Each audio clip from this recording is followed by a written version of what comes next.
you wrote an article, top landing spots for free agent edge rushers. So 42 on the list, and you had Za'Darius Smith with the Browns, potential landing spots, Lions and Texans. Take us through kind of your thoughts through that and what you think that might look like for Za'Darius Smith with either the Lions or the Texans or the Browns. What's the contract look like in your mind? Yeah, so it was the intention of the article was no one returned to their original team. So I'm not saying I actually think he's going to be a Cleveland Brown again. But I have met 2 years, $24 million is the projected contract I have for Za'Darius, which I think is a good deal for both parties. We've talked before. I think last year he was better than his production from a sack standpoint. He still is a menace as a pass rusher. He can line up as an outside linebacker. He can line up as a 3-tech on the interior, 5-technique defensive end, all sorts of different things that he can do. So Detroit needs more pass rush. Everyone talks about the corners in the secondary, and I get that. But they also struggled outside of Aiden Hutchinson and Aleem McNeil on that defensive line.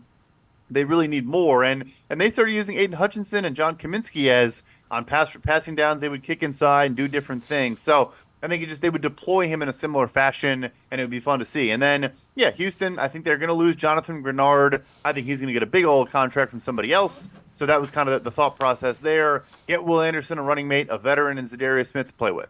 All right. So, again, these were guys that wouldn't go back to their original team. You did have the Browns signing Denico Autry.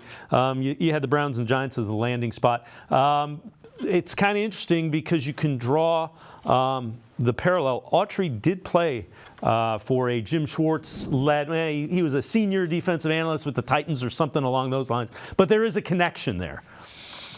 And it's meaningful, too, because you can line up. Autry's always been a good player, but the spike of the last couple of years when he became a truly game-wrecking force for that defensive line was when Jim Schwartz got there, or right around the same time. So, and he is super diverse as well. You can line him up all over. He's as strong as any defensive lineman in the NFL. Yeah, he's in his mid 30s, but he's still playing at a very, very high level. I love that thought. I think even with Za'Darius, I kind of like that connection still.